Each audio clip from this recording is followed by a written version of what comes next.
I like the Mario games, but what if one game is just an elaborate plan for something to happen? You'll see what I mean when you read it.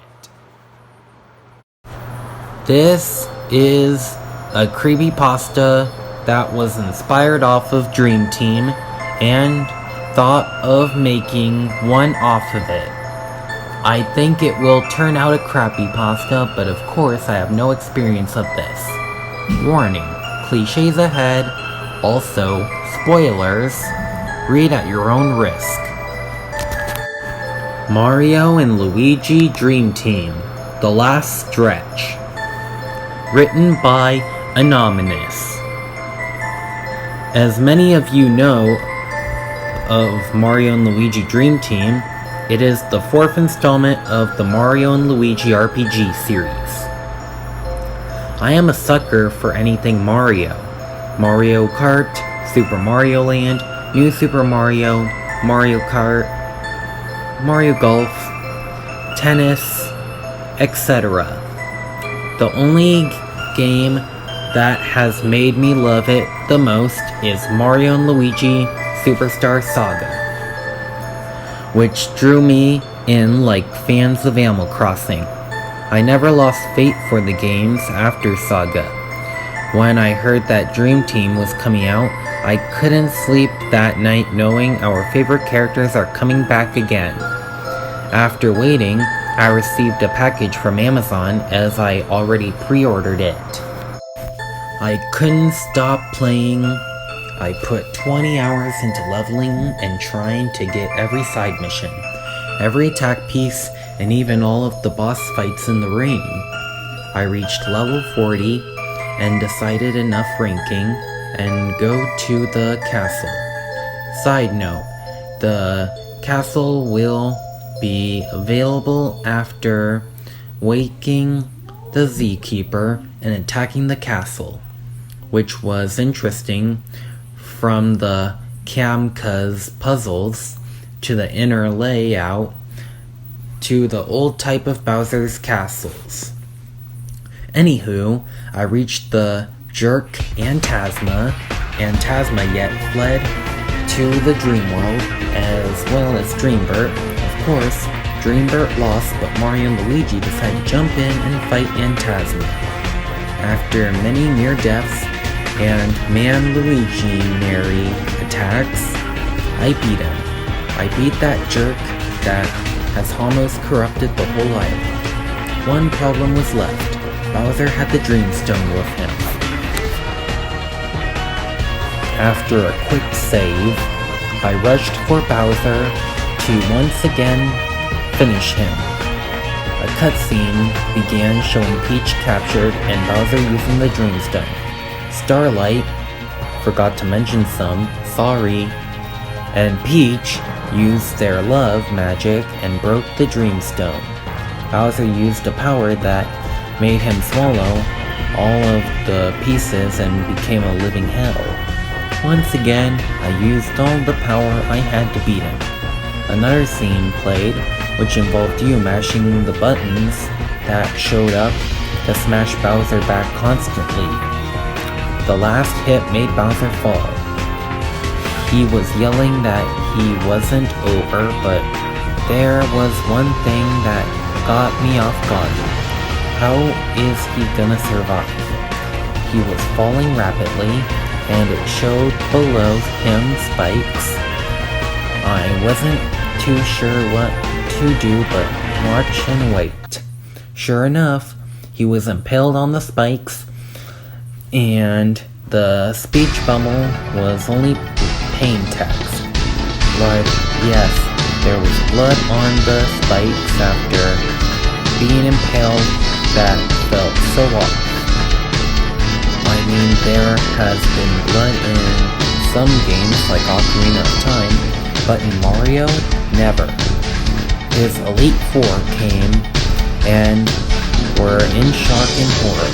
The Goomba was yelling for help. The Paratura was trying to get Bowser, who was surprisingly alive, off, but kept failing while Bowser kept yelling in pain.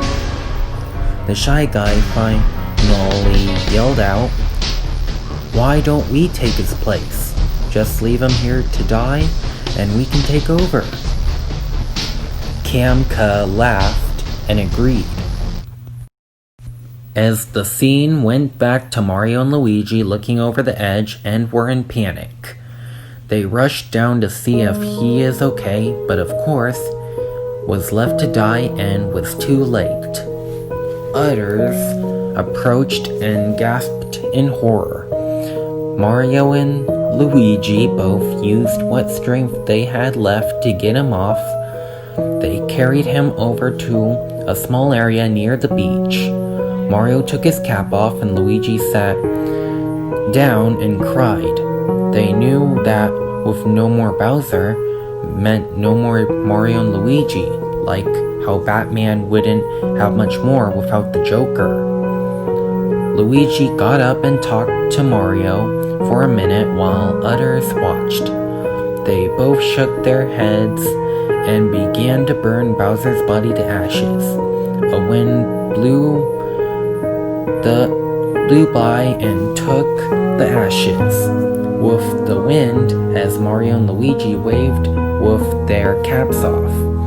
I was no shock but more of sadden as our favorite villain has died. A message appeared while they were waving goodbye and said, "The end.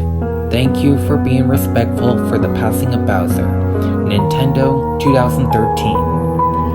It took me back to the selection screen and gave me an option for listening to music and give me the option to play on hard mode, which spoiled the moment. I decided, screw you, Nintendo, and turned it off and cried from what they had done. I cried like a little girl as my favorite villain died. Rest in peace, Bowser. You deserve a rest."